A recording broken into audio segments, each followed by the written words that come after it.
let's move on. Our final awardee for today is hailing from New York. This is the Honorable Yvette Clarke. She's Congresswoman for the 9th District of New York since 2019 to the present. She also has a very illustrious career in local politics, national politics in the United States. So hailing from Central Brooklyn, Congresswoman Yvette Diane Clarke feels honored to represent the community that raised her in Brooklyn.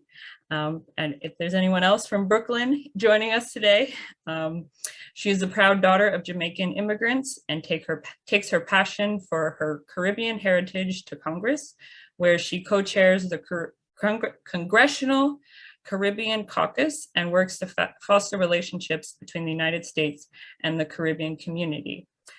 Clarke is a senior member of both the House Energy and Commerce Committee and the House Committee on Homeland Security. She serves as chair of the Cybersecurity Infrastructure Protection and Innovation Subcommittee. She is, as I mentioned, representative for the 9th District of New York. She has dedicated herself to continuing the legacy of excellence established by the late Honorable Shirley Chisholm, who was the first Black woman and Caribbean American elected to Congress. So let us first, we want to hear from the nominator for Honorable Clarke. That would be Reverend Beryl Green. She is our Global Women's Peace Network coordinator for New York State and also chairwoman for WFWP chapter in the New York Metro. So Reverend Green, are you here? Could you give us a little bit of a personal note? Yeah, go ahead, take it away. You gotta unmute yourself. Sorry.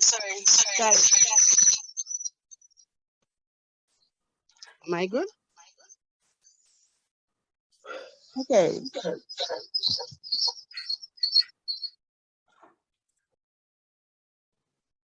All right, I think that's it. So pleasant good afternoon, sisters, Reverend Sally and Kathleen Connery, our president and vice president, and to all our chairwomen and honorees. Pleasant good afternoon. I just want to say congratulations to all the honorees who had gone before, and now we have our beautiful, wonderful sister and daughter of Brooklyn by way of Jamaica. She's born in the United States, but her mother, the Caribbean heritage, is from Jamaica. And this wonderful young lady whom God have chosen to work with the families and all the families in Brooklyn and also on a national level, you know, she is a daughter of filial piety, I would want to say. She has a wonderful mother, of course, who lived her life publicly. She was the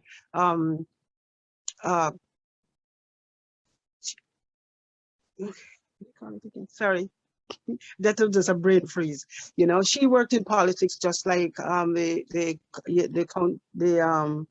was a councilwoman in Brooklyn, and her daughter, from her very small age, young age, have been going with her mother everywhere. So she inherited from her mother, and then she took over the same office her mother, you know, from her mother after her time was up, and you know. And she worked hard, just like her mother did.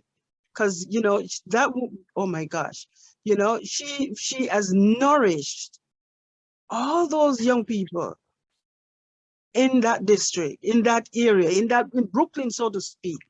And many of all those young people have become, you know, have given their lives to and successfully given their lives in service. So it's no wonder her daughter who has always been by her side, become, as you know, a public servant, giving her life and serving the community, you know. And I tell you something, the religious leaders in Brooklyn, every year, they come together at church to have a prayer breakfast, to bless her in the work that she's doing, to go back to Congress, where she can help to, you know, change the life of people. As you can see, you know, she has done so many great things. You know, the songwriter says, so many great things.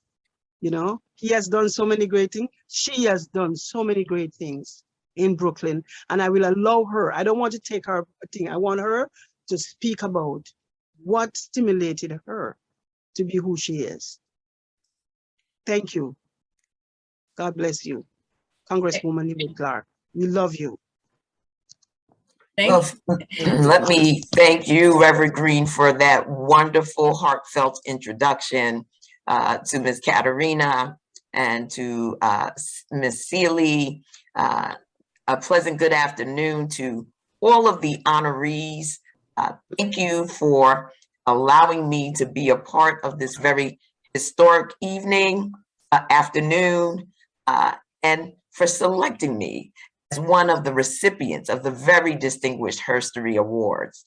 I'm truly grateful to be recognized for my work in the Congress and in my beloved Brooklyn community where I was born and raised. Mm-hmm. I am equally grateful to share in this wonderful celebration and perpetual push for world peace led by the Women's Federation for World Peace under the phenomenal leadership of your president, Ms. Angelica Saley. Women are saving the world, and we make no mistake, it is because we play such a pivotal role in God's providence. It's the age of many firsts for women in the United States.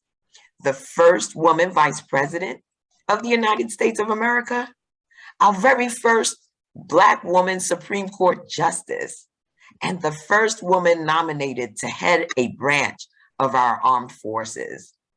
Women are steadily building new blueprints to carry us into a bright future, not only as wives, mothers, aunts, and sisters, which is fine because we multitask and we are many things to many people, but as leaders in all fields of human endeavor.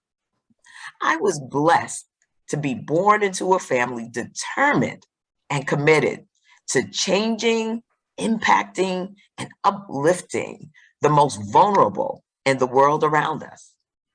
My trailblazing mother was stated by Reverend Green.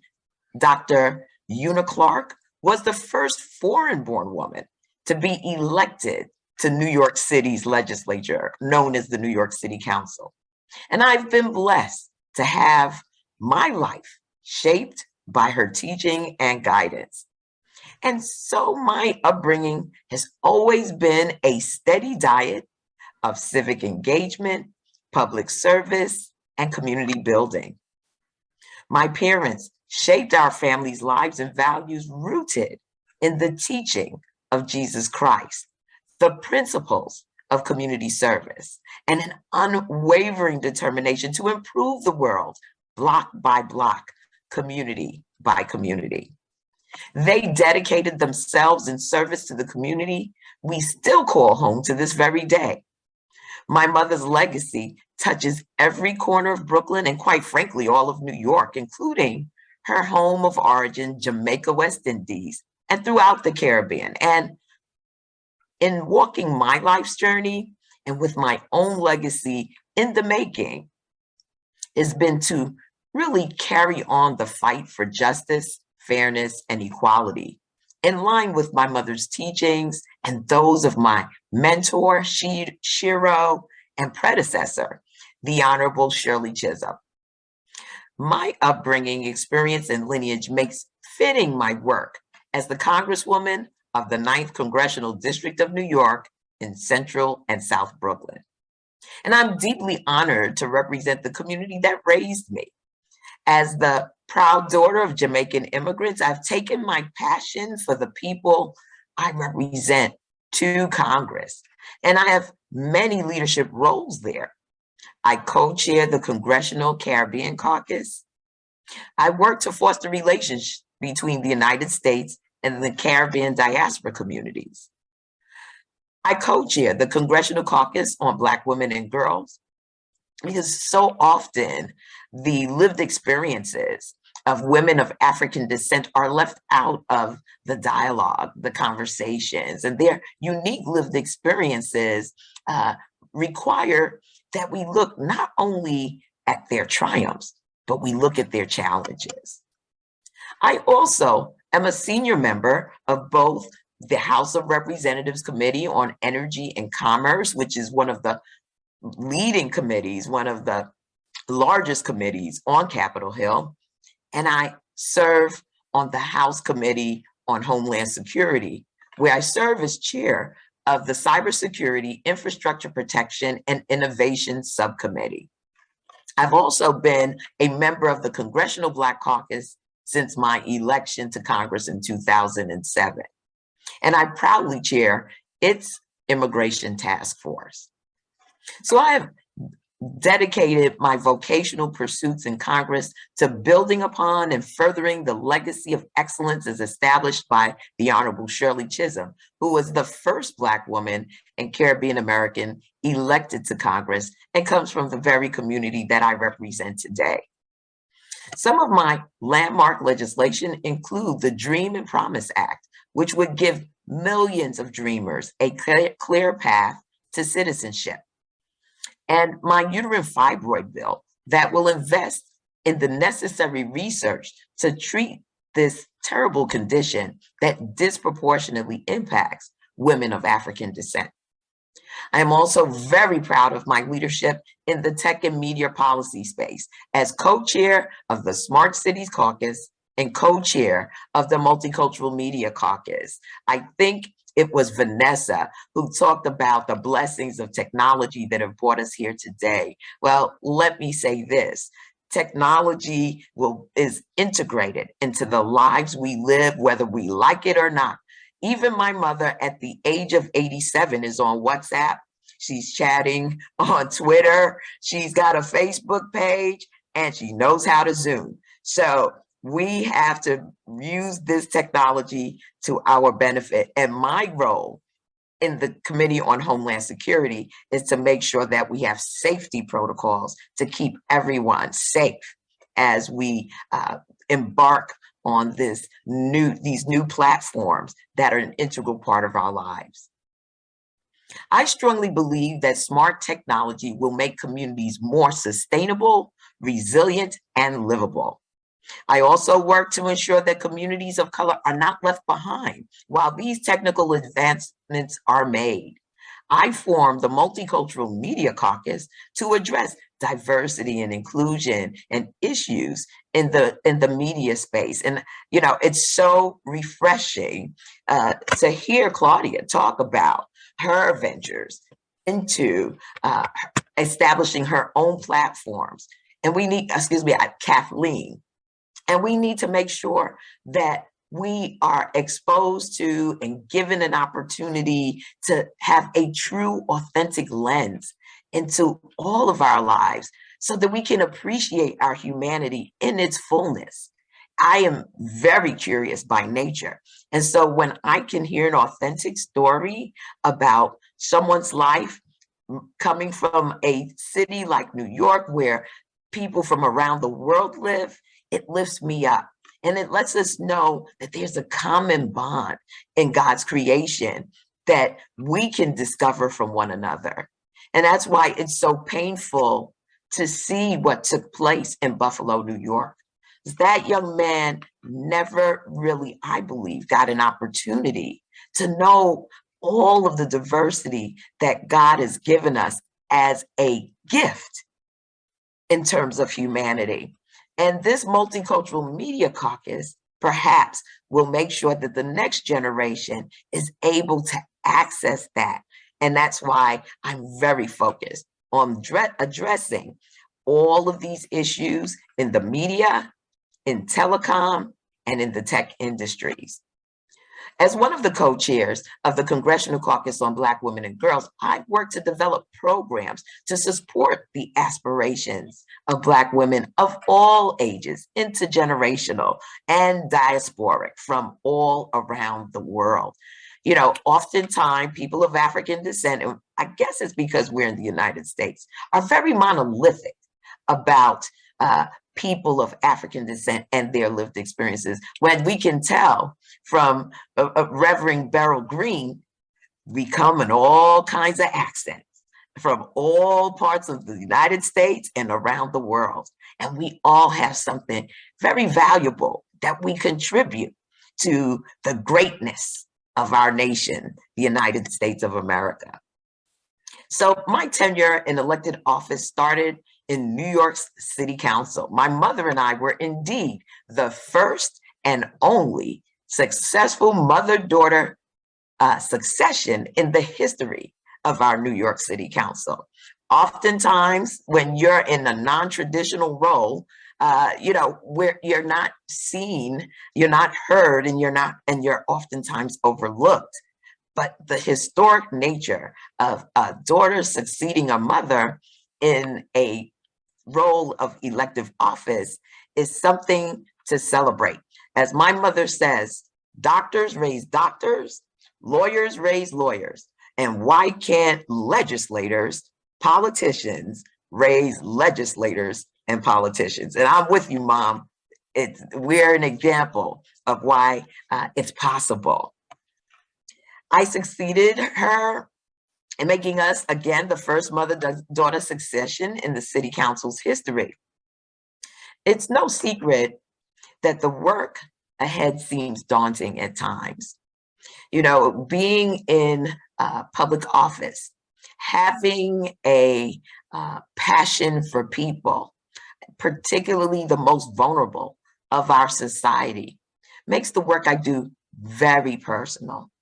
And the one thing that I would share with each and every one of you is that when you love God's creation, there is nothing that can stop you from your appointed tasks. And my appointed task is to raise up the lives of the most vulnerable amongst us, because I know in housing the homeless, in feeding the poor, in clothing the poor, I am in sync, totally in sync with Jesus's teaching. And at the end of the day, there's nothing more gratifying for me, because not only do I get my fulfillment from bringing a smile, bringing a sense of relief in the life of someone who has been suffering, but I know that my Lord is pleased with what I'm doing. And so we all must, in our unique spaces and places, look for ways to make God smile.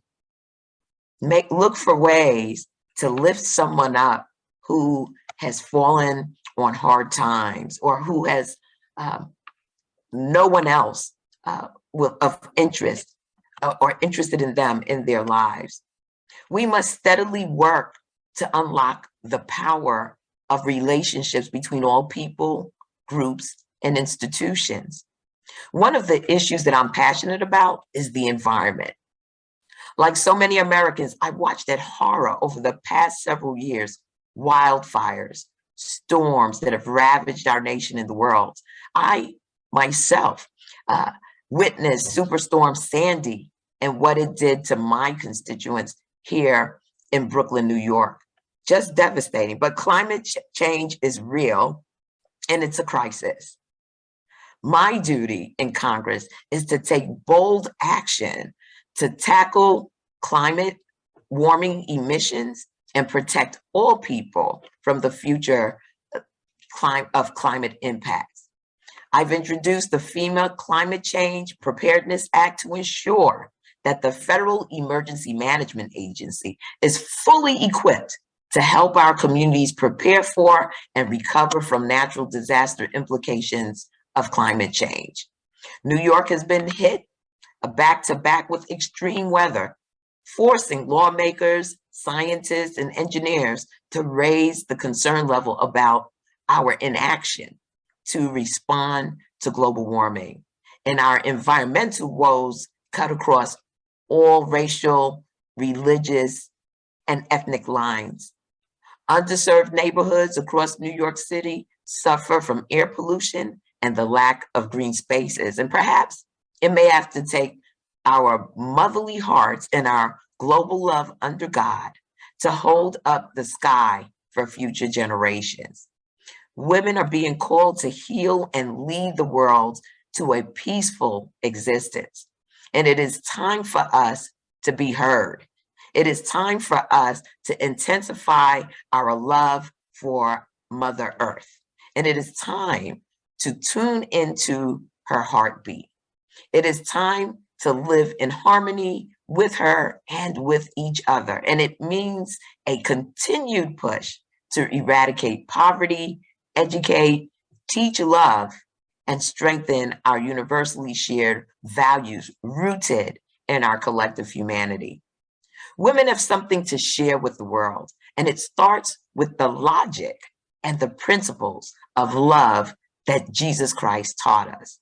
So thank you all again for this very special honor and recognition. It truly empowers and inspires me as I fight for the people and all the voices I represent in Congress. May God continue to bless the Women's World Federation, and may he continue to bless this afternoon's very distinguished honorees and all who have nominated them. And may we work together to usher in a new era of world peace. Thank you for having me. Wow, thank you so much, everyone. You have to give her a big round of applause. Thank you so much, Representative Clarke. Please, everyone, write your congratulations, your well wishes in the chat. What did you gain from this amazing speech? There were so many, again, so many nuggets, pearls and diamonds. We were hearing about pearls and diamonds a moment ago. I see a nomination for president in the chat. Yeah, so I love your point about finding those common bonds of humanity rooted in, God's love, finding something, everyone has something valuable to contribute, and look for ways for each of us to make God smile, and make each other smile as well. And yes, us women, all the women here, we are each called uniquely and individually and divinely to heal and lead the world. And so we're together with you and the other women who are together on this call, supporting each other as we're striving to make the world a better place, and usher in that new era, absolutely, new era of peace. So let us call up our president, Angelica Selly, to virtually give you the award. Let me pull this up here. Take it away, President Selly.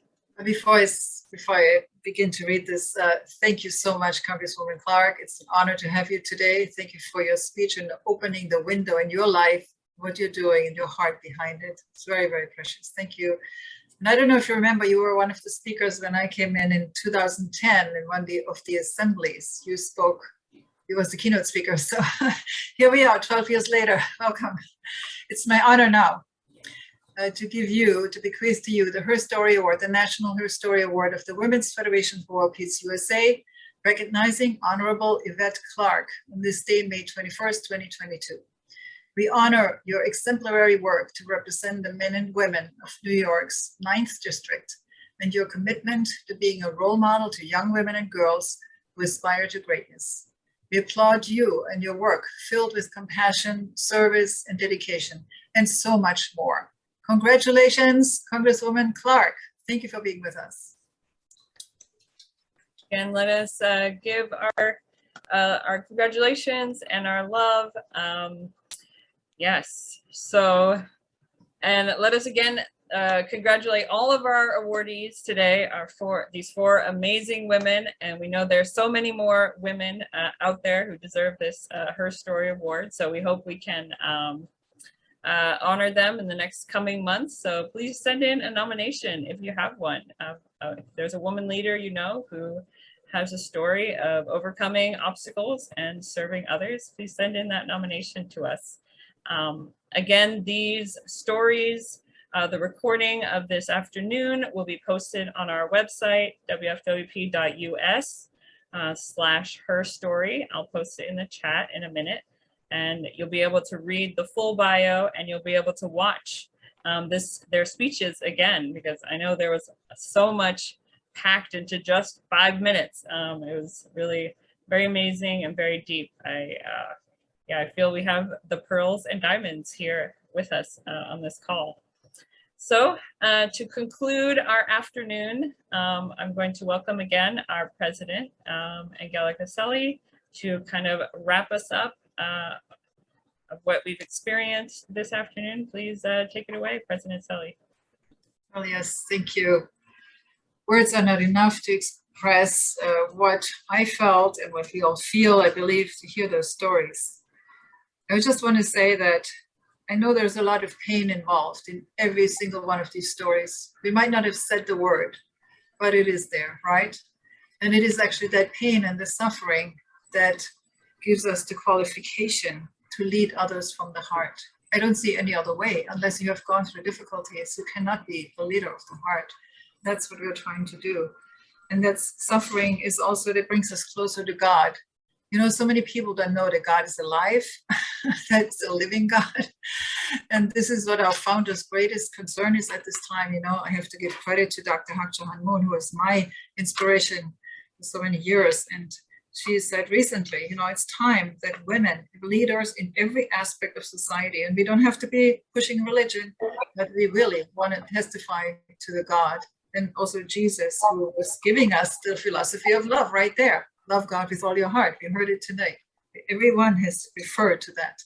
So the logic of love has to do with our Creator. So I want to thank you all for testifying to that today.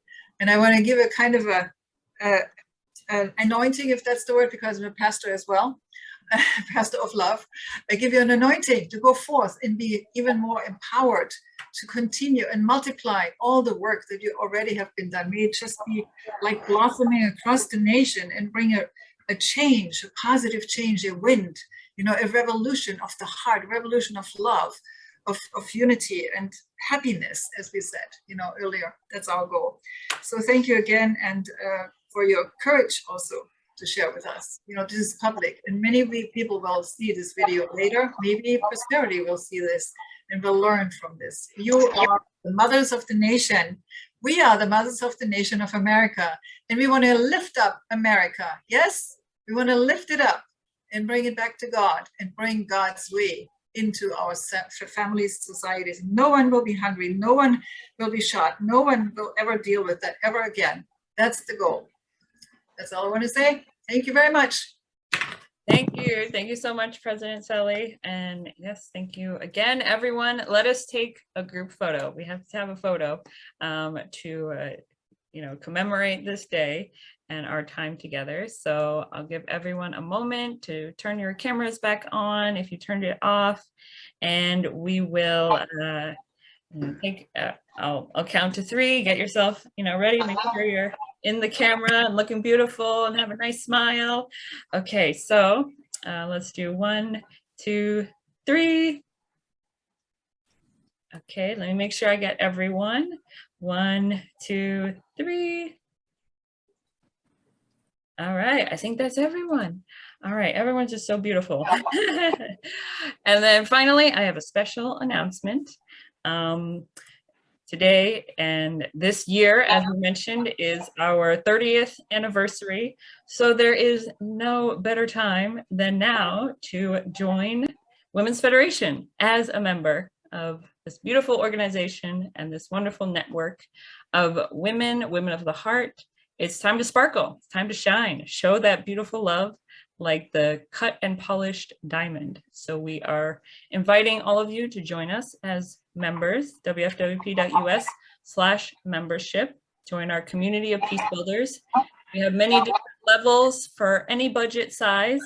You can check it out on the website. Again, it's right there, wfwp.us/membership.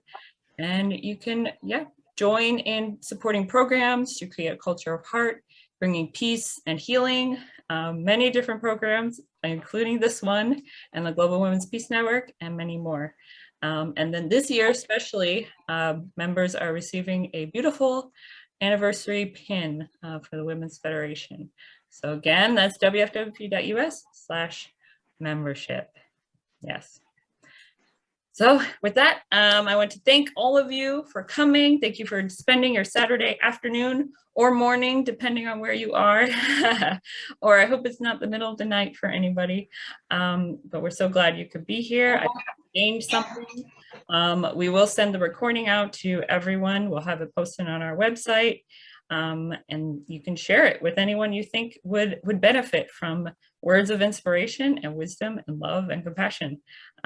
So finally, to end with a little bit of music and upliftment. Let me pull up, I hope this works. Good